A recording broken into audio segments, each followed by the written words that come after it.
Exercice 3. Écrire un programme qui permet de deviner un nombre. Point. Si le nombre est inférieur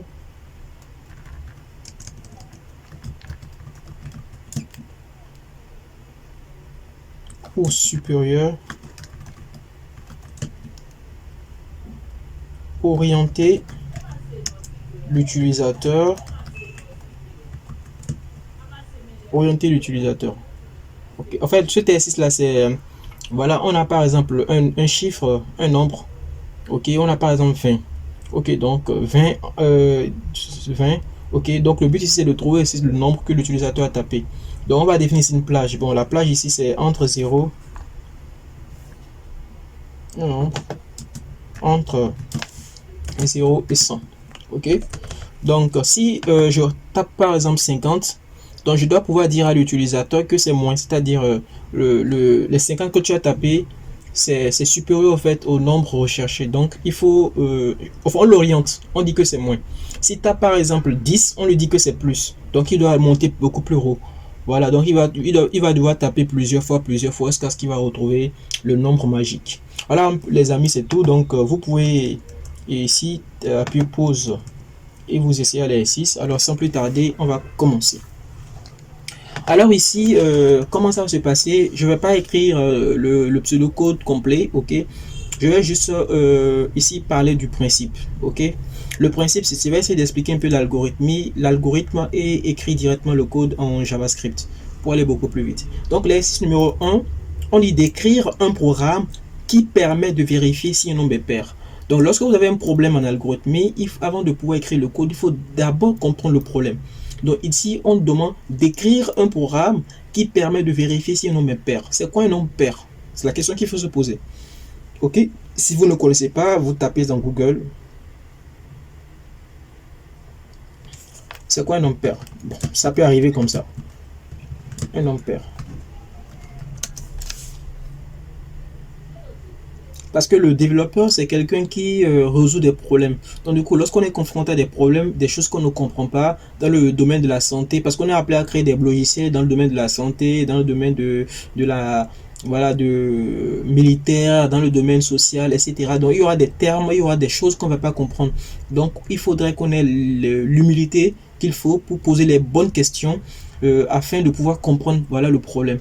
Voilà, tu es développeur, tu dois peut-être créer des programmes dans le domaine de la santé ou bien dans le domaine du BTP. Il faudrait que tu aies un minimum d'informations sur le BTP. Tu voudrais créer un problème, un logiciel sur la location, mais il faudrait savoir déjà comment ça se passe dans la vie réelle, la location, comment les procédures et tout. Tu crées un logiciel pour pouvoir faire les démarches administratives, mais il faudrait savoir quels sont les papiers à fournir, etc., etc. Donc, c'est ça. Donc, quand vous êtes face à un problème informatique, il faudrait déjà comprendre le problème. C'est la phase la plus importante. Si on ne comprend pas le problème, on ne peut pas encore écrire le code. Donc voilà. Donc un nombre entier est un nombre pair s'il est divisible par 2. Ok? S'il est divisible par 2. Un nombre entier qui n'est pas pair est impair. Ok? Donc lorsque le nombre il est divisible par 2. Donc en gros, pour faire plus simple, lorsque je fais par exemple le nombre divisé par 2 et que le reste donne 0, alors ce nombre il est pair. Si le reste ne donne pas 0, alors le nombre il n'est pas pair. Donc ici, pour le premier exercice, demander, on va ici mettre des délimiteurs. Ok, exercice 1. Première étape, demander, il faut d'abord demander le nombre. Demander le nombre. Après avoir demandé le nombre, si le nombre divisé par 2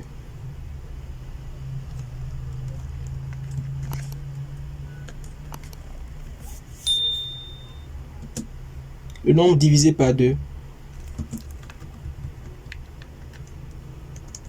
dont le reste donne 0, donc donne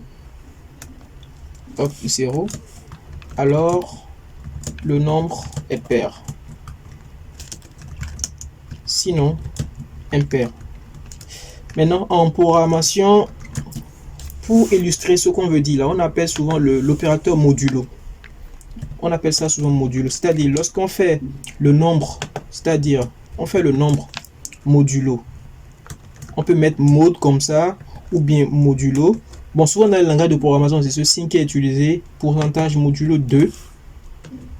Lorsqu'on fait le nombre modulo 2 et que le modulo donne 0, alors le nombre il est pair, c'est-à-dire le modulo ici représente le reste de la division en fait.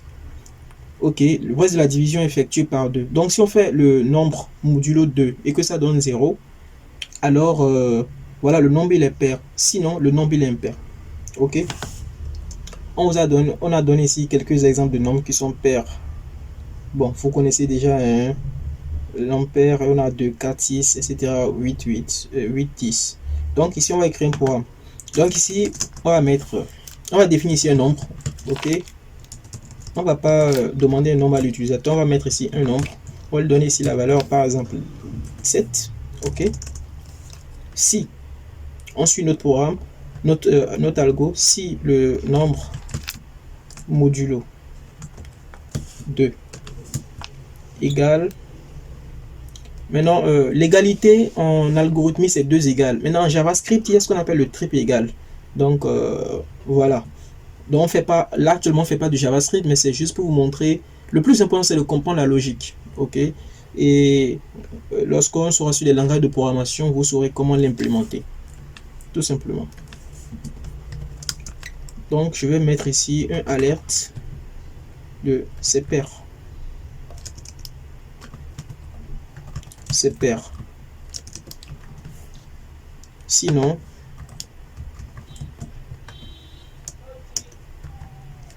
alerte,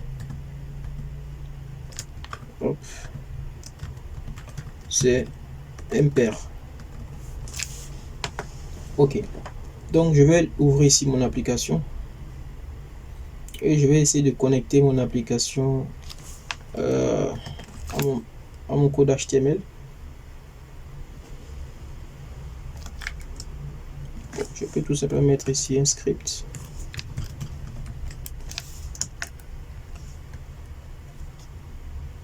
Hop. src. Hop. C'est index.js.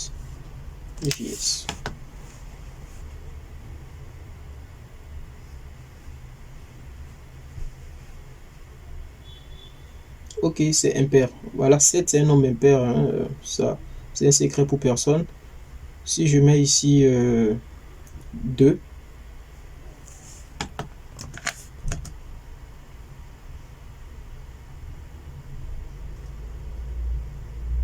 hop, je vais rafraîchir.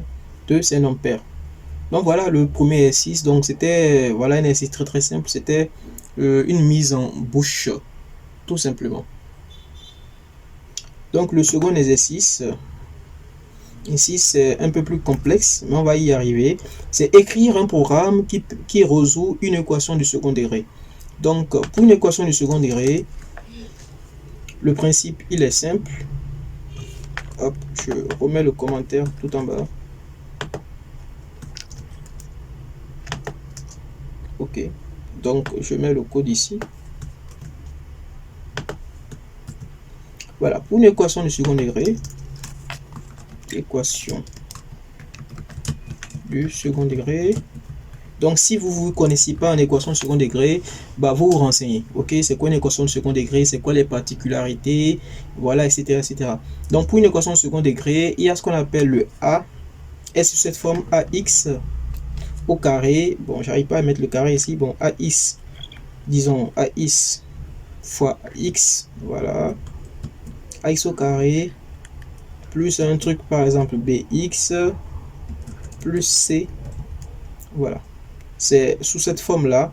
Et nous avons souvent, il faut que le A soit différent de 0, forcément. Il faut que le discriminant, je vais mettre ici le discriminant, comment l'expliquer? Bon, vous pouvez aller sur YouTube, vous pouvez aller sur, j'ai fait de la mathématique, ça fait longtemps, mais vous pouvez aller sur YouTube pour savoir c'est quoi un discriminant. Donc, le discriminant, si je me rappelle de la formule, c'est, je mets par exemple si un grand D égale à B au carré moins 4A, 4 fois A fois C. Donc, je peux les mettre ici en parenthèse pour que vous puissiez voir. Hop, hop, et hop. Et lorsque, si le D est, supérieur à 0, on a une formule là. On a X, si le D est supérieur si le D est supérieur à 0, donc nous avons deux solutions. Je pense. On a ici B, X1 qui est égal à ici à B moins B. Bon, je me rappelle plus de la formule moi aussi. Hop, je vais sur voilà, équation de second degré. Équation du second degré. Je vais trouver la formule. Ok. Voilà, AX plus BX plus C, comme je le disais. Ok, donc ici, voilà. Où sont les solutions? Le discriminant. Ok, B carré moins 4AC. Voilà. Ok. Résolution du discriminant. Si le discriminant est strictement positif, l'équation admet deux solutions. Voilà. Voilà, moins B, moins discriminant. Racine carrée de discriminant. Voilà, on va écrire ces formules-là. Et si le discriminant est nul, alors nous avons une racine double. C'est-à-dire, nous avons, voilà, X égale à, voilà. Donc, nous avons X égale à moins B sur 2A. Ok. Si le discriminant est négatif, alors l'équation n'admet pas de solution. Donc, voilà. Ok, donc on va essayer de matérialiser ça. Donc, nous avons le schéma ici. On va essayer d'écrire ici le code. Donc, on a déjà toutes les... Donc, si D est supérieur à 0, nous avons deux solutions. Si D inférieur, hop, inférieur à 0, pas de solution. Deux solutions. Is1 et Is2, pas de solution. Et si D égale à 0, racine double. Solution double. Donc ici, moi, je vais écrire mon code.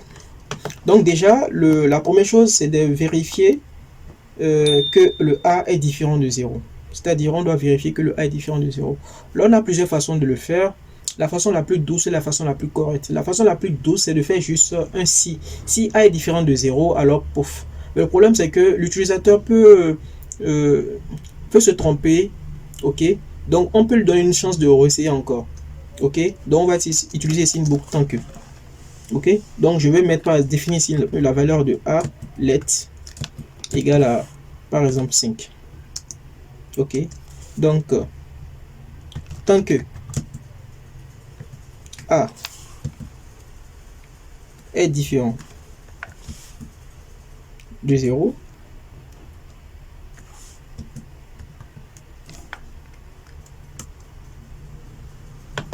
tant que A égale à 0,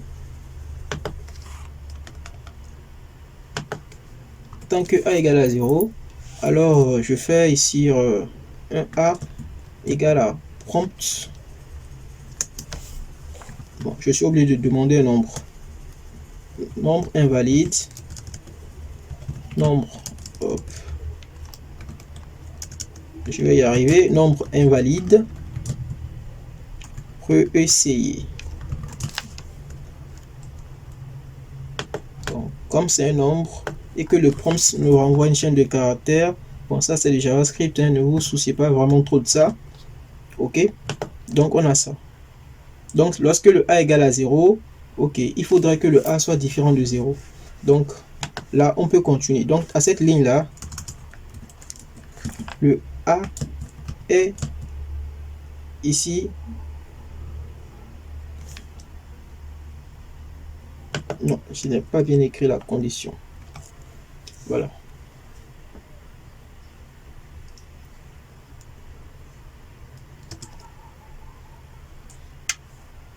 Ouais, c'est ça. Voilà. Là, ici, le a est différent de 0. Ok. Donc là, on est sûr que le a est différent de 0. Maintenant, on peut continuer. Donc, on peut calculer ici le discriminant. Donc, let. On va mettre ici un const de grand D qui est égal à b au carré. Donc, on va faire ici, on va définir ici une variable let b.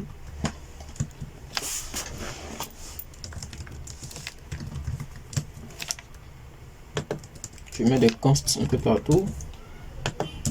Let b égale à 4, const c égale à 2 par exemple. Donc on a ici b au carré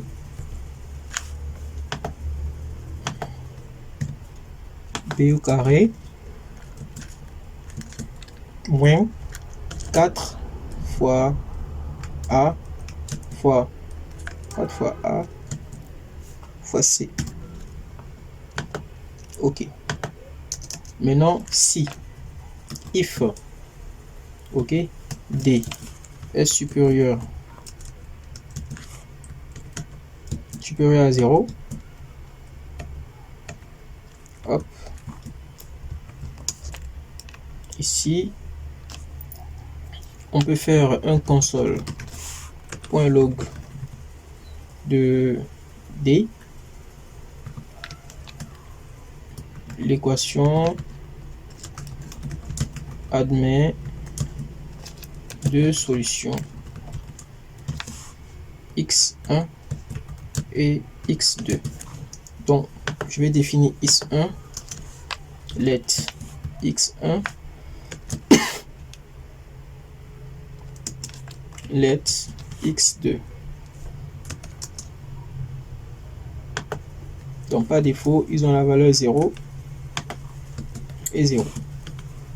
Donc le x1 serait égal à quoi? Si on vient ici, ça fait moins b plus racine carrée de delta. Moins b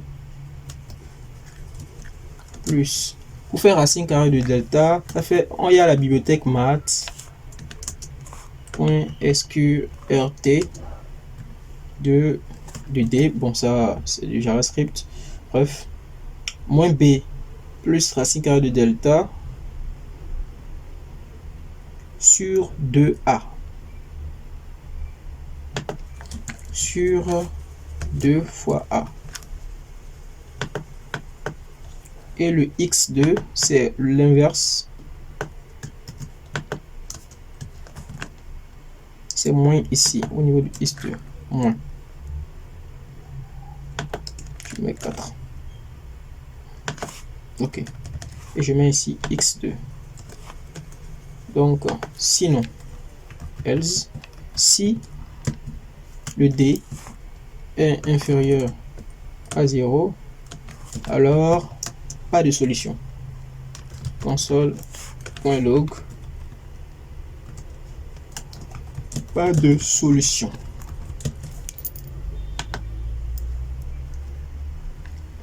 Else, cela voudrait dire que bon, c'est égal à 0, Donc nous avons une solution double qui est ici, console.log, ici, solution double. Mais x lect x, hop, je me suis embrouillé les pinceaux, x égale à 0 par défaut, ok, et x ici serait égal à moins b sur 2a, moins b sur, entre parenthèses, 2 fois a. Donc vous voyez, c'est très simple, j'ai juste suivi le Wikipédia et comme je connaissais déjà la logique, et c'est allé très simplement. Donc voilà un peu comment on peut écrire ici un algorithme de ça. Donc sans plus tarder, on va tester. Je sais pas ce que ça va donner comme résultat. Je vais venir ici, ouvrir mon inspecteur.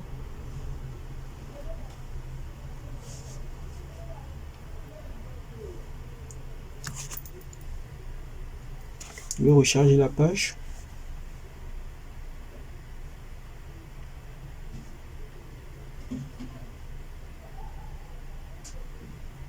Donc pas de solution. On va vérifier, hein. Le B, j'ai mis 444, j'ai mis 444 quoi, j'ai mis 4442, ok. Donc ça fait donc le discriminant, ça va faire moins 4, moins B, ça fait moins 4, moins 4 fois A qui est 4 fois C qui est 2. Ok, donc c'est un truc négatif. Ok, je vois. Ok, donc ici, si je faisais par exemple A moins 4 par exemple, on aura un truc, est-ce qu'on aura un truc positif? C'est pas évident.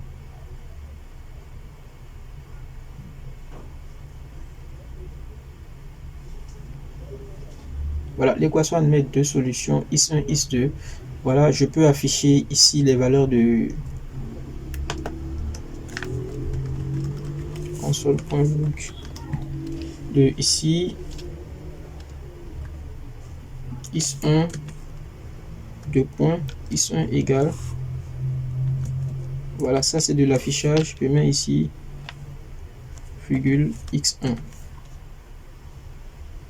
Je fais la même chose plus 2. Voilà, le reste c'est de l'affichage, tout simplement.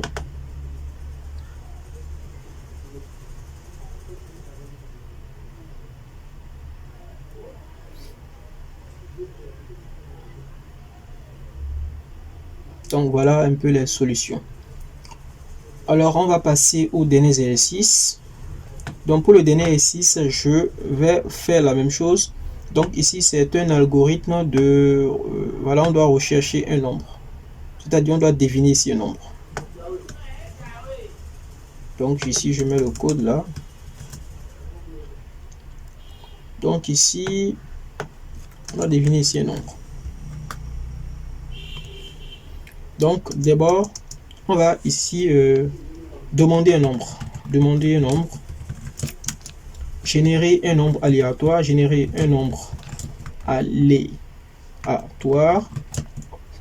ok. Et si le nombre, non, tant que le nombre est différent du nombre magique, alors on va réessayer de trouver le nombre, Donc tant que le nombre que moi j'ai, le nombre que je tape est différent du nombre magique, bon, on va toujours essayer quoi. On va toujours essayer jusqu'à ce qu'on va tomber sur le nombre. Maintenant, nous de voir comment rendre la tâche beaucoup plus facile à l'utilisateur. C'est-à-dire en connaissant le nombre magique, s'il rentre par exemple, si le nombre magique est 10 et que moi je rentre 50, bah, je dois pouvoir aider l'utilisateur pour lui dire que voilà, le nombre que tu as rentré est beaucoup trop grand. Voilà quoi.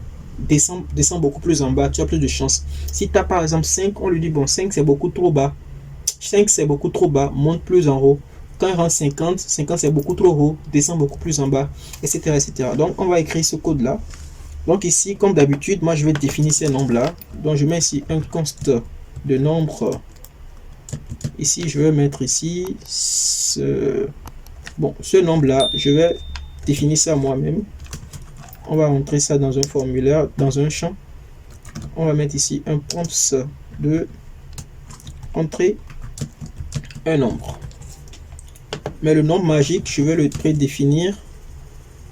Nombre magique. Je vais mettre par exemple ici 77. OK. While. Tant que le nombre est différent du nombre magique, alors ce que je vais faire, si le nombre que j'ai rentré est supérieur au nombre magique, donc si mon nombre, par exemple si je rentre par exemple 80 est supérieur à ceci, alors je vais lui dire comme consigne console, ou bien je mettrai un alerte tout simplement, un alerte,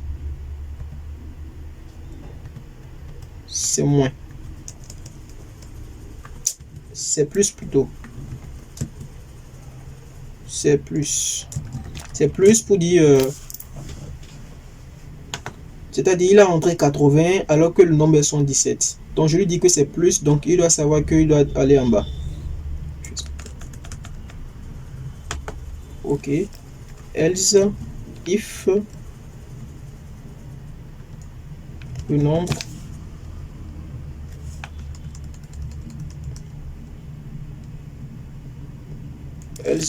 voilà, le nombre est inférieur au nombre magique.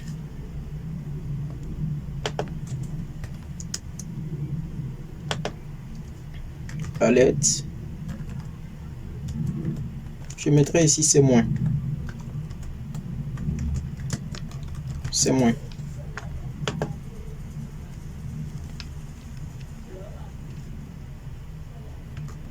Ici else alerte de bravo. C'est-à-dire si le nombre est supérieur au nombre ceci, c'est moins. Si c'est inférieur, c'est moins. Si true, c'est bravo.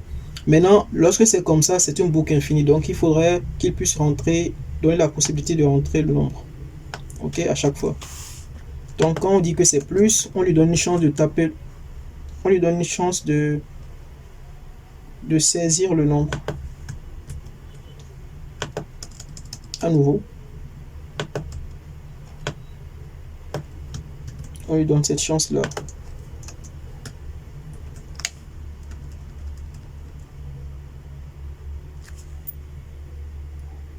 Je pense même que cette ligne ne va même pas s'exécuter parce que voilà, lorsqu'il sort de la boucle, on peut juste mettre ici un alerte de bravo. Tout simplement parce que lorsque le nombre sera égal au nombre magique, bah voilà quoi, il va sortir de la boucle. Donc ici on va tester ça.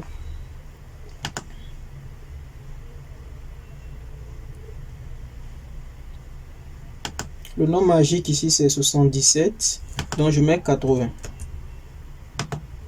C'est plus. OK, je mets 60. Hop, qu'est-ce qui s'est passé? Hop. OK.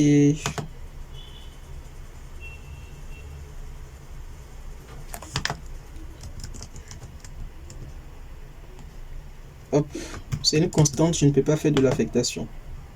OK. Vous avez raison. Petite erreur de ma part. Donc, je mets 80. C'est plus. Je mets ici 60. C'est moins. OK, je mets ici 77. Bravo. Maintenant, ça dépend de chaque personne. Quand on met par exemple, quand je mets 77 et que je mets c'est plus, j'aurais pu mettre c'est moins. Ça dépend de comment chacun voit les choses. Moi, pour moi, quand je mets 60, quand le nombre magique est 77 et que je mets 80, pour moi, c'est plus quoi. Moi, c'est plus, c'est-à-dire ton nombre est plus grand. C'est plus grand. D'autres vont dire que c'est moins. Donc, à chacun de voir. Donc, les amis, c'est tout ce que je voulais vous montrer dans cette vidéo. J'espère quand même que vous avez vu un peu comment travailler avec tout ce que nous avons vu comme outils et tout. J'espère que vous avez appris quand même pas mal de choses, quelques astuces et tout. Voilà, le plus important, c'est de pratiquer. Donc, n'hésitez pas à prendre des exercices, à trouver des exercices sur Internet et de pratiquer davantage et tout. Assurez-vous quand même que vous avez compris chaque notion avant de passer à la vidéo suivante. Cela va grandement vous aider à vous améliorer. Là, on n'a pas parlé de la boucle fort et tout, mais c'est le même principe au fait. C'est le même principe. Donc, voilà. Alors, sur ce, les amis, je vous dis à plus pour de très nouvelles vidéos. Ciao et paix sur vous.